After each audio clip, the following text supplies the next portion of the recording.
जम्मू आ गए, दिल्ली आ गए, अलग अलग जगह पे आ गए, और अभी सरकार उनको करेगी फिर से हम मेरी बात समझ गए? क्या सबके साथ मर्डर हो जाता है? क्या सारी बहुएं जला के मार दी जाती? Hello everyone, my name is Gunjan Singh and I welcome you all here at Pahuja Law Academy.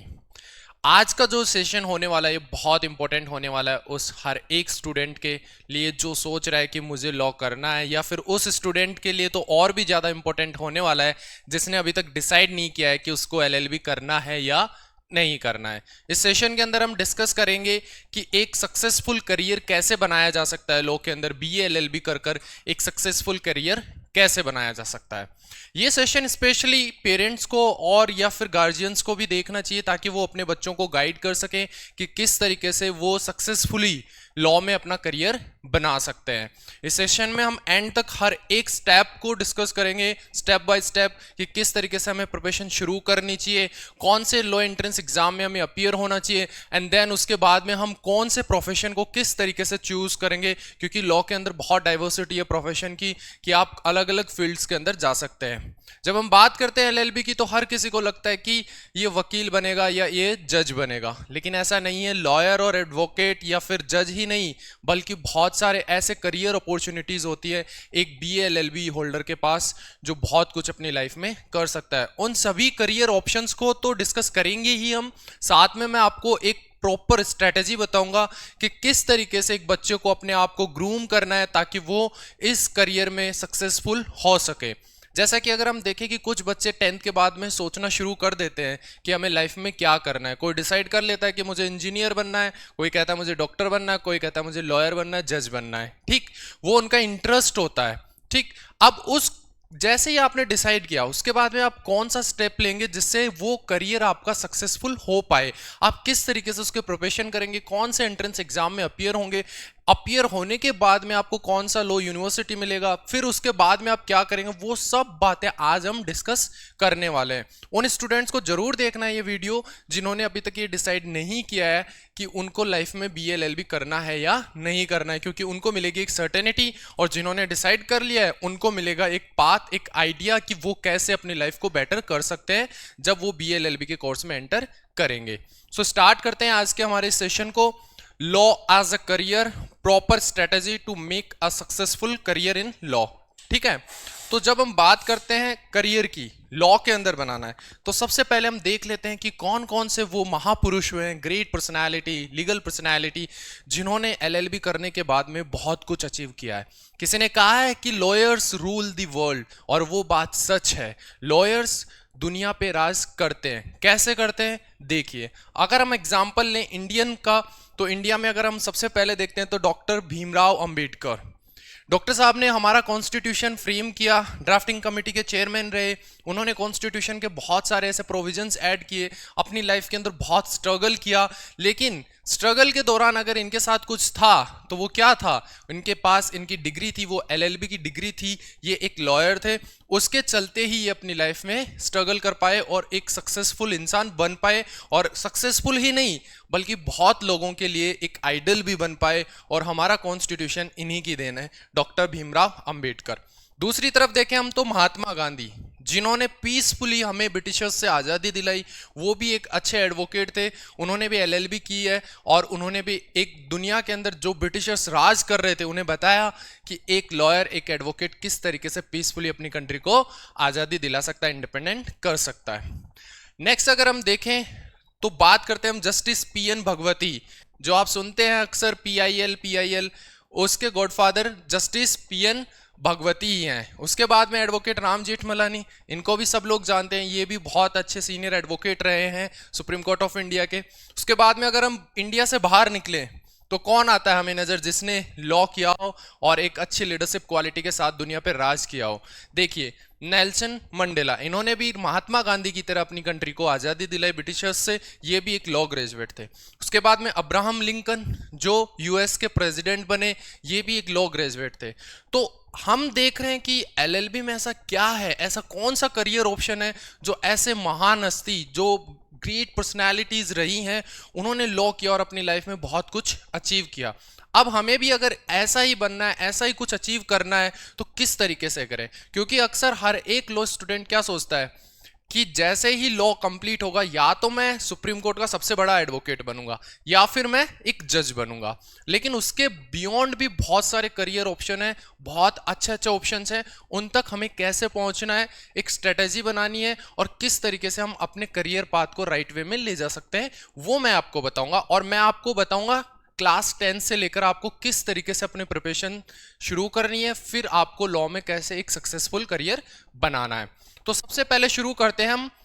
देखिए, स्टार्ट प्रेप आफ्टर 10th और 12th। सबसे पहले हर एक स्टूडेंट के माइंड में क्या क्वेश्चन आता है कि मुझे अपने करियर के बारे में सोचना शुरू 10th के बाद कर देना है या फिर मैं 12th के बाद सोचूं। देखिए, जब आप सोच लेते हैं कि मुझे लाइफ के अंदर क्या करना है, अगर किसी ने सोच लिया मुझे लॉयर बनना है, तो जितना जल्दी आप करियर शुरू कर देंगे, अपनी प्रिपरेशन शुरू कर देंगे, आप एक अच्छे एडवोकेट बन पाएंगे, आप एक अच्छे जज बन पाएंगे और अदर करियर ऑप्शंस हैं जो मैं आगे आपके साथ डिस्कस करूंगा, वो सब आप अच्छे से अचीव कर पाएंगे। ठीक, उसके अलावा अगर आप 12th तक वेट करेंगे तो आपको आगे चलकर एक ड्रॉप लेना होगा, आपका एक साल खराब होगा। उससे अच्छा आप जितना जल्दी डिसाइड कर लें कि मुझे क्या करना है लाइफ में, मेरा इंटरेस्ट क्या है, तो उसके अकॉर्डिंग आप 11th और 12th में अपने सब्जेक्ट्स ले सकते हैं, अपना स्ट्रीम चूज कर सकते हैं जो लाइफ लॉन्ग आपको हेल्प करेगा। अब बहुत सारे ऐसे स्टूडेंट्स होते हैं जो 11th में साइंस ले लेते हैं, मैथ्स ले लेते हैं, बायोलॉजी ले लेते हैं, लेकिन उनका इंटरेस्ट होता है, बैक ऑफ द माइंड होता है कि मुझे लॉ करना है, मुझे BLLB करना है, तो उनको नुकसान होता है आगे चलकर। क्यों? क्योंकि उनके सब्जेक्ट्स थोड़े डिफरेंट होते हैं। उसी तरीके से बहुत सारे ऐसे स्टूडेंट्स होते हैं जिन्हें पहले से पता होता है कि मुझे लॉ तो करना है बट साथ में मुझे कॉर्पोरेट में जाना है या फिर मुझे बिजनेस में जाना है, तो वो BBA LLB करने का सोचते हैं, तो वो कॉमर्स लेके चलते हैं, तो उन्हें फायदा हो जाता है। उसी तरीके से अगर कोई एडवोकेट बनना चाहता है, वो अपना ह्यूमैनिटीज के सब्जेक्ट लेता है या सोशियोलॉजी के सब्जेक्ट लेता है, तो उसको फायदा हो जाता है। तो इसी तरीके से हमें क्या करना है, हमें जितना जल्दी हो सके उतना जल्दी हमें डिसाइड कर लेना है कि हमें लाइफ में एक्चुअल में करना क्या है। मुझे डॉक्टर बनना है, मुझे लॉयर बनना है, मुझे इंजीनियर बनना है, तो आपको अपने इंटरेस्ट को डेवलप कर लेना है 10th क्लास तक और डिसाइड कर लेना है कि मुझे आगे लाइफ में क्या करना है और मैं प्रॉपर स्ट्रेटेजी बना के चलूंगा उसी के अकॉर्डिंग। तो आज के सेशन में हम स्पेसिफिकली लॉ के बारे में डिस्कस करेंगे, उन बच्चों के बारे में जो सोच चुके हैं कि मुझे लॉ करना है, मुझे BLLB करना है, तो मुझे एक सक्सेसफुल लॉयर कैसे बनना है, एक सक्सेसफुल जज कैसे बनना है, मुझे एक जज एडवोकेट जनरल जो आर्मी में होता है वो कैसे बनना है, तो मैं हर एक बात को इन डिटेल में इस सेशन में डिस्कस करूंगा। ठीक, तो आफ्टर 10th अगर आप डिसाइड कर लेते हैं कि मुझे LLB करना है, अब नेक्स्ट क्वेश्चन क्या आएगा हमारे माइंड में? हमारे माइंड में नेक्स्ट क्वेश्चन आएगा कि जैसे ही मैंने डिसाइड किया 10th के बोर्ड एग्जाम ओवर, अब मैंने डिसाइड किया मुझे LLB करना है, तो मेरे माइंड में आएगा कि मैं 11th क्लास में कौन से सब्जेक्ट चूज करूं, यानी कौन सा स्ट्रीम लूं, मैं आर्ट्स लूं, साइंस लूं या फिर मैं कॉमर्स लूं। तो देखिए, जब आपने सोच लिया है कि आपको लॉ करना है, तो आपके पास बहुत सारे ऑप्शंस होते हैं 11th और 12th में स्ट्रीम चूज करने के, जहां आप अगर लॉ करना चाह रहे हैं वो आपको हेल्प करेंगे ही करेंगे लाइफ के अंदर। कौन कौन से वो सब्जेक्ट्स हैं? देखिए, वो सब्जेक्ट्स होंगे कौन कौन से? वो सब्जेक्ट्स होने वाले हैं political science, sociology, psychology, humanities, economics, business studies. ठीक, ये सब्जेक्ट्स अगर आपने डिसाइड कर लिया है कि आपको लॉ करना है, तो आपको इन सब्जेक्ट्स के साथ जाना चाहिए 11th क्लास और 12th क्लास के लिए, जो आपको इस कॉम्पिटिटिव इन्वायरमेंट में, लॉ एंट्रेंस एग्जाम्स में या फिर आगे चलकर जुडिशियरी के एग्जाम्स में या फिर लॉ ऑफिसर के एग्जाम्स में या फिर जैग ऑफिसर के एग्जाम्स में, ये सारे सब्जेक्ट्स आपको मदद करने वाले हैं।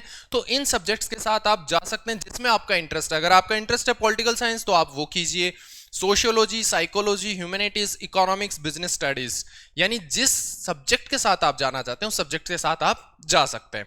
अब हम बात करेंगे उन स्टूडेंट्स की जिन्होंने अभी तक डिसाइड नहीं किया कि उनको लाइफ में लॉ करना है या नहीं करना है। तो मैं उनको बताना चाहूंगा लॉ क्यों करना चाहिए, वाई लॉ, क्यों करना चाहिए लॉ। ध्यान से देखिए, अगर हम सोचें कि हमें लॉ क्यों करना चाहिए तो उसके पीछे बहुत सारे रीजंस हैं। देखिए, why choose law as a career, क्यों हम लॉ को एज अ करियर चूज करें। सबसे पहला पॉइंट जो है हाई अर्निंग पोटेंशियल, यानी being an advocate, being a जज या फिर कोई भी अदर प्रोफेशन, लॉ ऑफिसर, या फिर आप एक एकेडमिक्स में जाते हैं तो असिस्टेंट प्रोफेसर बनते हैं, या फिर आप किसी बैंक में लॉ ऑफिसर बनते हैं, या फिर आप जैग ऑफिसर बनते हैं, हर जगह क्या रहेगा, एक हैंडसम अमाउंट आपको मिलने वाला है। हो सकता है आप एक लॉ फर्म ज्वाइन करते हैं, वहां पर भी 15 lakh to 25 lakh 30 lakh per annum तक आपको पैकेज मिलता है, तो वहां पर भी एक अच्छा खासा अमाउंट मिलता है जो आपको एक बेहतरीन लाइफ देगा, एक अच्छी लाइफ देगा। उसके बाद में अगर हम देखें तो ग्रोइंग डिमांड, यानी लॉ की ग्रोइंग डिमांड क्यों आ रही है। देखिए, इंडिया एक डेवलपिंग नेशन है, जैसे जैसे इंडिया डेवलप होता जाएगा वैसे वैसे एजुकेशन भी आता जाएगा, जैसे जैसे एजुकेशन आएगा वैसे लोग लॉ के साथ अवेयर होना शुरू हो जाएंगे। उसके बाद में टेक्नोलॉजी भी बढ़ती चली जाएगी, ठीक है। तो जैसे ही टेक्नोलॉजी आएगा, लोगों को एजुकेशन मिलेगा, तो लॉ की रिक्वायरमेंट बढ़ती चली जाएगी, क्योंकि सोसाइटी के अंदर केसेस आएंगे, क्राइम्स होंगे या फिर सिविल केस होंगे, उनकी रेट भी इंक्रीज होती चली जाएगी, क्योंकि फ्रॉड भी होंगे। तो उसी लिए मैं कह रहा हूं कि ये जो करियर है ये क्या है, एक ग्रोइंग डिमांड रखता है, यानी आगे आने वाले टाइम पे इसकी डिमांड बहुत ज्यादा होने वाली है। उसके बाद में डाइवर्स करियर ऑप्शन, जैसे मैंने आपको बताया कि हर कोई यही सोचता है कि लॉ मीन्स जज वकील, नहीं, law means there are a lot of options, बहुत सारे करियर ऑप्शंस होते हैं। आर्मी ज्वाइन करना है, आप जैग ऑफिसर बन सकते हैं। अगर आपको जुडिशरी करना है, आप जज बन सकते हैं, जुडिशरी का एग्जाम क्रैक करके आप एक अच्छे एडवोकेट बन सकते हैं, आप लॉ ऑफिसर बन सकते हैं। बहुत सारे ऐसे करियर ऑप्शन है जो मैं डिस्कस करूंगा एडमिनिस्ट्रेशन के अंदर। उसके बाद में रेस्पेक्टेड प्रोफेशन, यानी सोसाइटी के अंदर बहुत रिस्पेक्ट मिलेगी आपको, स्पेशली आपको हर कोई रिस्पेक्ट देगा, इवन जो गवर्नमेंट ऑफिशियल्स होंगे, पुलिस, आईपीएस, आईएएस ऑफिसर, सब आपकी रिस्पेक्ट करेंगे। क्यों? क्योंकि उन्हें पता है कि आप एक ऐसे पर्सन है जिसके पास क्या है, लीगल नॉलेज है। अगर आपके पास लीगल नॉलेज है तो आपको हर कोई रिस्पेक्ट करेगा, क्योंकि आपको अपने राइट्स पता है, आपको अपनी रिस्पॉन्सिबिलिटीज, आपकी ड्यूटीज है वो आपको पता है, आपको किस तरीके से सोसाइटी में सर्व करना है वो आपको पता है, तो वो लोग आपकी रिस्पेक्ट करेंगे। उसके अलावा chance to make a difference, अब बहुत सारे ऐसे लोग होते हैं क्रांतिकारी, जिन्हें कहते हैं ना एक्टिविस्ट, उनको लाइफ के अंदर चेंज लाना है। जैसे महात्मा गांधी थे, उन्हें चेंज लाना था, यानी ब्रिटिशर्स को भगाना था। उसके बाद में अगर हम देखें डॉक्टर BR अम्बेडकर, उन्हें चेंज लाना था कि जो SC ST के जो पर्सन्स हैं उनको सोसाइटी के अंदर बहुत डाउन देखा जाता था, तो उनको अपलिफ्ट करना था। तो उन्होंने कैसे किया? उन्होंने कॉन्स्टिट्यूशन के माध्यम से किया। तो जैसे ही उन्होंने कॉन्स्टिट्यूशन का जो आइडिया है उसके अंदर उन्होंने रिजर्वेशन का प्रोविजन डाला ताकि उनको अपलिफ्ट किया जा सके, तो वो कैसे चेंज ला पाए? Through law. तो अगर आप लॉयर बनते हैं या एडवोकेट बनते हैं, अगर आप BLLB करते हैं या LLB करते हैं, तो आप अगर सोसाइटी के अंदर चेंज लाना चाहते हैं तो वो आपके लिए एक बहुत ही बेटर ऑप्शन हो सकता है। उसके बाद में अगर हम देखें तो ये ग्रोइंग डिमांड है क्यों, उसको हम बहुत आसानी से समझते हैं। देखिए क्या लिखा है हमने, as the world become more complex more lawyers are needed. जैसे ही बड़ा दुनिया में जैसे जैसे लोग बढ़ते जाएंगे वैसे वैसे क्राइम, वैसे वैसे केसेस आते जाएंगे, सिविल केसेस, क्रिमिनल केसेस, तो डिमांड लॉयर्स की बढ़ेगी। Technology, environment, business and human rights, जैसे मैंने आपको बताया कि हमारा जो कंट्री वो एक डेवलपिंग नेशन है और यहाँ पर एजुकेशन, टेक्नोलॉजी बढ़ता ही जा रहा है, तो उसी के साथ में लॉयर्स की डिमांड भी बढ़ती चली जाएगी। ठीक है, उसके आगे अगर हम देखें सेशन के अंदर, तो करियर ऑप्शन जो मैं बात कर रहा था, जो लोग सोचते हैं केवल जज और वकील, नहीं, यहां बहुत सारे करियर ऑप्शंस हैं।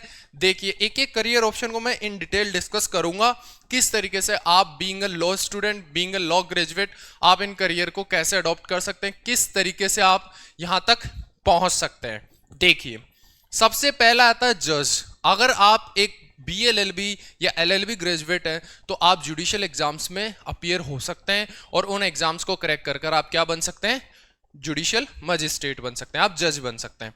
उसके बाद में मैंने बताया आप एडवोकेट बन सकते हैं, लॉयर बन सकते हैं, सिविल, क्रिमिनल, आर्मी, नेवी। देखिए आप एडवोकेट बनकर कहां प्रैक्टिस कर सकते हैं, डिस्ट्रिक्ट कोर्ट में कर सकते हैं, हाई कोर्ट में कर सकते हैं, सुप्रीम कोर्ट में कर सकते हैं। अब वो डिपेंड करता है आपके कैलिबर के ऊपर कि आप कितनी मेहनत करते हैं। कुछ लोग डिस्ट्रिक्ट कोर्ट में ही खुश रहते हैं, कुछ लोग मेहनत कर कर हाई कोर्ट तक पहुंचते हैं, कुछ लोग सुप्रीम कोर्ट पहुंचकर AOR बन जाते हैं, एडवोकेट ऑन रिकॉर्ड, कुछ लोग सीनियर एडवोकेट बन जाते हैं। तो वो आपकी मेहनत पर डिपेंड करता है कि आप कहां किस लेवल पर पहुंचना चाहते हैं। उसके अलावा एक एग्जाम होता है जैग का, जो SSB के थ्रू होता है, जज एडवोकेट जनरल का। ठीक, उसमें अगर आप अपीयर होते हैं तो आप कहां जाकर एडवोकेट बनते हैं, आप आर्मी में या फिर नेवी के अंदर एडवोकेट बन सकते हैं। उसके अलावा थर्ड ऑप्शन आता है लीगल एडवाइजर। जैसे कि वेरियस कंपनीज होती हैं, बहुत सारे स्कूल होते हैं, बहुत सारे इंस्टीट्यूट होते हैं, या फिर बहुत सारे गवर्नमेंट ऑफिस होते हैं जहां एक लीगल एडवाइजर की जरूरत होती ही होती है। ठीक है, तो वहां पर भी आप एग्जाम के थ्रू या इंटरव्यू के थ्रू वहां जाकर आप as a legal advisor join कर सकते हैं। फिर आता है पब्लिक प्रोसिक्यूटर। पीपी के बारे में तो सबने सुना होगा, जो कि क्या होता है, एक गवर्नमेंट एडवोकेट होता है, गवर्नमेंट लॉयर होता है। तो जो पब्लिक प्रोसिक्यूटर का हर एक स्टेट के अंदर एग्जाम होता है। उसके अलावा स्टेट के अलावा भी बहुत सारे ऐसे ऑफिसेज हैं, जैसे ईडी हो गया, सीबीआई हो गया, वहां पर स्पेसिफिकली अलग से एग्जाम किया जाता है पब्लिक प्रोसिक्यूटर के लिए। तो आप एक गवर्नमेंट एडवोकेट बन सकते हैं, एक पब्लिक प्रोसिक्यूटर आप बन सकते हैं। उसके बाद में आप कॉर्पोरेट लॉयर बन सकते हैं, किसी भी कंपनी या लॉ फर्म को ज्वाइन कर सकते हैं। जैसा मैंने आपको बताया, वहां भी काफी अच्छा हैंडसम अमाउंट आपको मिलता है, 15 लाख से लेकर 30 लाख तक पर एनम। उसके बाद में ह्यूमन राइट्स लॉयर बन सकते हैं आप, जो एक्टिविस्ट बनना चाहते हैं, अपनी लाइफ के अंदर कुछ चेंज लाना चाहते हैं, जो लोग ह्यूमन राइट्स एक्टिविस्ट बनना चाहते हैं, उनके साथ भी अगर लॉ की डिग्री रहेगी तो उन्हें लीगल नॉलेज रहेगा, और वो नॉलेज कहीं ना कहीं उनके काम आने वाला है इस जर्नी के अंदर, और बहुत ही बेहतरीन तरीके से काम आएगा जब वो ह्यूमन राइट्स की बात करेंगे। उसके अलावा जैसे कि आपको पता है होगा, कल सिविल सर्विसेज का रिजल्ट आया है, तो वहाँ बहुत सारे लोग आईएएस बने हैं, आईपीएस बने हैं। ठीक है, उसी तरीके से अगर आप एक लॉ ग्रेजुएट है तो आप यूपीएससी के लिए अपीयर हो सकते हैं और आप आईएएस आईपीएस ऑफिसर बन सकते हैं। और जैसे ही आप आईपीएस ऑफिसर बन जाते हैं या आईएएस ऑफिसर बन जाते हैं और आपके पास एक लॉ की डिग्री यानी आपके पास लीगल नॉलेज है, तो आप बाकी लोगों से बहुत बेहतर करेंगे, उनसे बहुत हटकर बहुत अच्छा काम कर पाएंगे, और आपके करियर में आगे चलकर आपको बहुत सारी अपॉर्चुनिटीज मिलेंगी जहां आप उनसे बेटर कर पाएंगे, आपको जल्दी प्रमोशन मिल पाएगा। उसके अलावा प्रोफेसर ऑफ लॉ, आप assistant professor as assistant professor join कर सकते हैं। कैसे?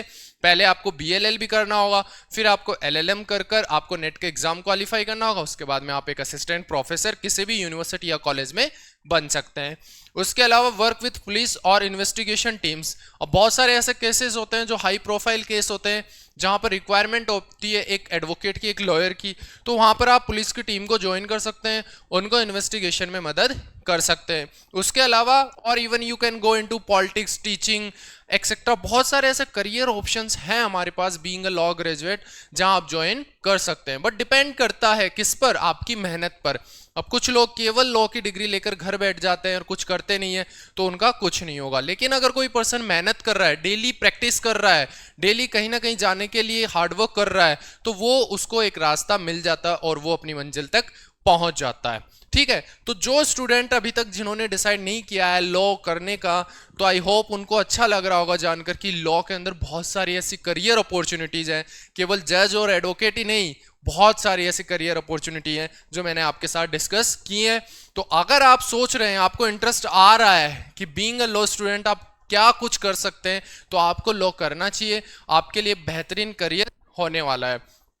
उसके अलावा अगर मैं बात करूं तो एक लॉ करने वाले पर्सन को अगर अचीव करना है, जज बनना है, एडवोकेट बनना है, जैग ऑफिसर बनना है, पब्लिक प्रोसिक्यूटर बनना है, असिस्टेंट प्रोफेसर बनना है, तो उसको क्या स्किल्स चाहिएंगी? कुछ स्किल्स तो रिक्वायर्ड होंगी। जैसे एक पर्सन को अगर डॉक्टर बनना है तो वो एमबीबीएस करने से पहले क्या करेगा? वो ट्रेनिंग करेगा। एक आर्मी ऑफिसर बनना है तो उसको ट्रेनिंग दी जाएगी किस तरीके से हथियार चलाए जाते हैं। उसी तरीके से being a law graduate, being a lawyer, being a जज, आपको कौन से हथियार चलाने होंगे? आपको ये हथियार चलाने होंगे, वेपन चलाने होंगे, रीडिंग न्यूज़पेपर डेली। आपको डेली न्यूज़पेपर रीड करना होगा ताकि आप अपने आप को करंट इवेंट से अपडेट रख पाएं। उसके बाद में आपको क्या करना होगा? अपनी इंग्लिश पे इंप्रूव करना होगा। आपकी इंग्लिश स्पीकिंग स्किल्स अच्छी होनी चाहिए आपकी, और राइटिंग स्किल्स अच्छी होनी चाहिए। उसके अलावा critical thinking and logical reasoning, यानी आपकी जो सोच है, जो कहते हैं ना कि वकील बहुत तेज होते हैं, तो आपकी भी सोच क्रिटिकल थिंकिंग जैसी होनी चाहिए, एकदम अच्छे से आप जल्दी से डिसीजन ले पाएं और करेक्ट डिसीजन ले पाएं। ठीक, उसके अलावा पब्लिक स्पीकिंग का आपको कोई फियर नहीं होना चाहिए, आपको पब्लिकली आप स्पीक कर सकते हैं, आप बोल सकते हैं। और उसके अलावा learn how to summarize long text, यानी बहुत सारा जो बड़ा इश्यू होता है उसको किस तरीके से समराइज कर आप छोटे से पॉइंट्स में रख सकते हैं उसको। तो ये सारी स्किल्स की रिक्वायरमेंट कहाँ होगी? अगर आप सोच रहे हैं बीएलएलबी करने की। एक होता है कि आप बिना इन स्किल्स के भी बीएलएलबी कर सकते हैं, बट हमें क्या करना है? हमें इस करियर में सक्सेसफुल होना है। अगर आपको सक्सेसफुल होना है तो ये सारी स्किल्स आपके अंदर होनी चाहिए, राइट? अब कई स्टूडेंट ऐसे डाउट करेंगे, सेल्फ डाउट करना शुरू कर देते हैं कि मेरे अंदर तो कोई स्किल है ही नहीं। कोई बात नहीं, अगर किसी के अंदर कोई स्किल नहीं है तो वो इम्प्रूव की जा सकती है, वो एड ऑन की जा सकती है प्रैक्टिस करके। अगर आपको लग रहा है कि आप खुद से नहीं कर पा रहे हैं तो पाहुजा लॉ एकेडमी आपके लिए है, हमेशा अवेलेबल है। आप हमारे इंस्टीट्यूट को आकर विजिट कर सकते हैं, आप हमें ज्वाइन कर सकते हैं। ये सारी की सारी स्किल्स आपके अंदर हम डेवलप करके देंगे। और बहुत सारे ऐसे स्टूडेंट्स होते हैं जो बिल्कुल बेसिक लेवल से शुरू करते हैं और एक अच्छे कॉलेज में उनका एडमिशन होता है, यूनिवर्सिटी में एडमिशन होता है और वो अपनी लाइफ के अंदर बहुत कुछ कर जाते हैं। वो वही कर पाता है जिसके अंदर जज्बा होता है, सीखने का जज्बा होता है। ठीक, अब हम बहुत इंपॉर्टेंट पॉइंट डिस्कस करने वाले हैं। जो मैंने सबसे पहले क्या डिस्कस किया कि हमें ये डिसाइड कर लिया है कि हमें लॉ करना है तो हमें कौन से सब्जेक्ट्स लेने हैं। फिर मैंने उन स्टूडेंट्स के लिए बातें की जो स्टूडेंट्स ने अभी तक डिसाइड नहीं किया है कि उनको लॉ करना है या नहीं करना है। आई होप अब उनका भी माइंडसेट बन चुका होगा कि लॉ एक बहुत बेहतरीन करियर है और हमें इसको अडॉप्ट करना चाहिए। अब बात आती है कि should we start preparation after 10th, तो कर देनी चाहिए हमें 10th के बाद प्रिपरेशन या फिर हमें 12th तक वेट करना चाहिए।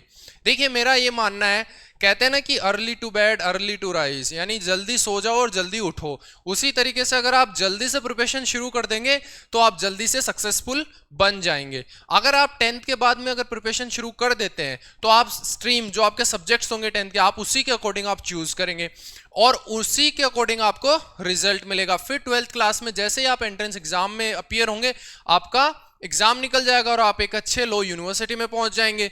वहां से आपका पूरा 5 ईयर लो कंप्लीट हो जाएगा। लेकिन अगर आप 12th के बाद डिसाइड करते हैं तो वहां बहुत कम चांस होते हैं कि आपका सिलेक्शन होगा। क्यों? क्योंकि बच्चे अक्सर 10th के बाद प्रिपरेशन शुरू कर देते हैं और ये एक कंपटीशन है। जो सबसे तेज दौड़ेगा, जो सबसे पहले दौड़ना शुरू कर देगा, वही रेस को जीत जाएगा। तो जिन बच्चों ने 10th के बाद से प्रिपरेशन शुरू कर दी वो बच्चे एग्जाम को निकाल लेते हैं। फिर 12th के बाद में जो डिसाइड करने वाले बच्चे होते हैं उनको लगता है कि हमें 1 साल का ड्रॉप लेना चाहिए ताकि हम एक अच्छे एनएलयू में पहुंच पाएं, और उनका 1 साल खराब हो जाता है। तो मेरा ये मानना है कि आपको 10th के बाद शुरू कर देनी चाहिए। क्यों? क्योंकि 11th क्लास में इतना प्रेशर होता नहीं है। आप 11th क्लास में कोचिंग इंस्टीट्यूट ज्वाइन कर सकते हैं, पाहुजा लॉ एकेडमी ज्वाइन कर सकते हैं और साथ में अपनी प्रिपरेशन कर सकते हैं। जैसे ही 12th का एग्जाम आता है तो आपको थोड़ा सा बोर्ड्स का प्रेशर आना शुरू हो जाता है। तो अगर आप 12th में जाकर अगर कोचिंग इंस्टीट्यूट ज्वाइन करते हैं तो थोड़ा सा वो टफ रह जाता है।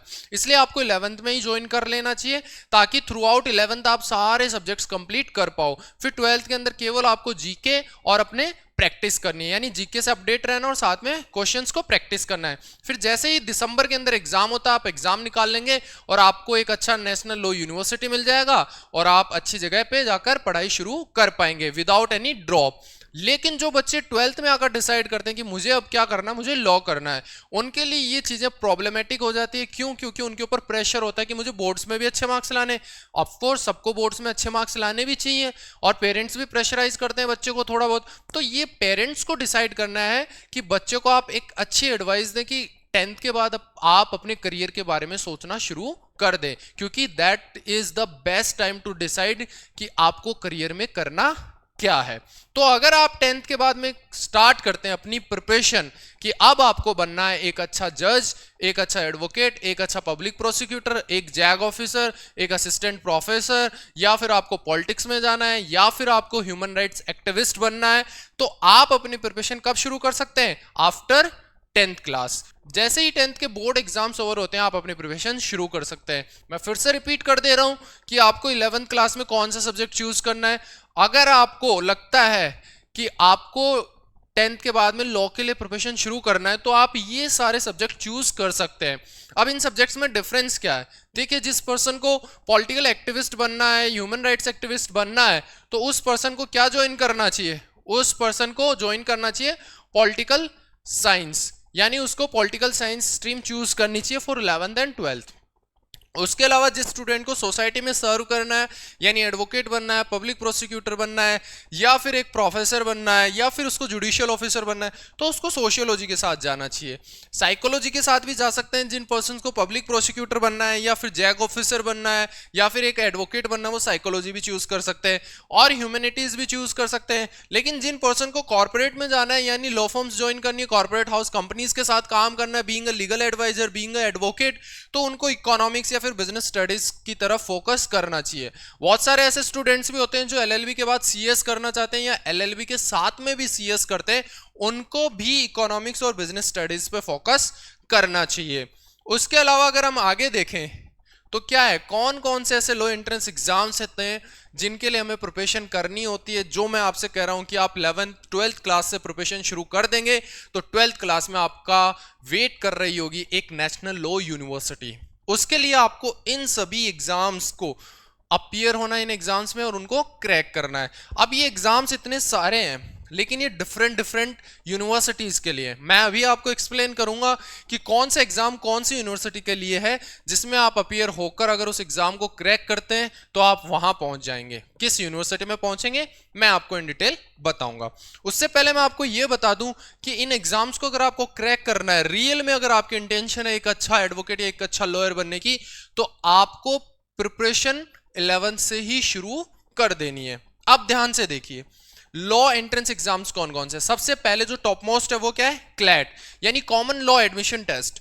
इस एंट्रेंस एग्जाम में अगर आप अपीयर होते हैं और इसको क्रैक करते हैं तो आपको मिलता है नेशनल लॉ यूनिवर्सिटी, जो इंडिया के अंदर माना जाता है कि सबसे टॉप मोस्ट लॉ कॉलेज होता है नेशनल लॉ यूनिवर्सिटी।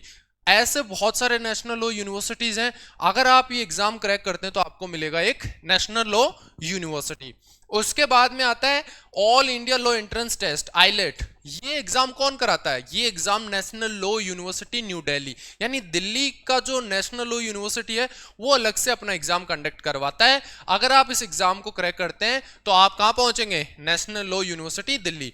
अब बहुत सारे बच्चों को डाउट होगा कि क्लैट के अंदर कौन कौन से लॉ यूनिवर्सिटीज हैं। इसके लिए हमने टॉप लॉ यूनिवर्सिटीज का एक अलग से वीडियो बना रखा, आप वो वीडियो देख सकते हैं, वहां से आपका कंफ्यूजन दूर हो जाएगा।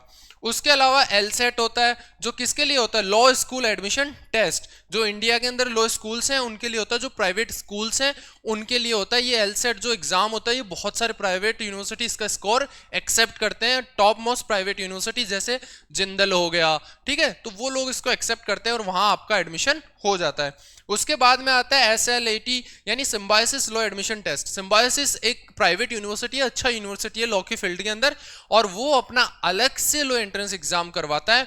इसके डिटेल्स के लिए भी हमने वीडियो बना रखा, आप वो वीडियो जाकर देख सकते हैं। उसके अलावा CUT common university entrance test यानी कंट्री के अंदर जितने भी सेंट्रल यूनिवर्सिटीज हैं उनके लिए कॉमन एंट्रेंस टेस्ट होता है। वहां जाकर अगर आपको BLLB करना है तो आप वहां भी जा सकते हैं। जो स्टूडेंट्स जिनको फाइनेंशियल इश्यूज हैं, उनको लगता है कि उनके फैमिली के अंदर थोड़ा सा फाइनेंशियल प्रॉब्लम है, तो उनको इस एग्जाम में जरूर अपीयर होना चाहिए, क्योंकि वहां पर अगर जाकर आप लॉ करते हैं तो आपको इतनी फी पे नहीं करनी पड़ेगी as comparison to CLAT, AILET, LSAT या स्लैट के इस एग्जाम्स के लिए।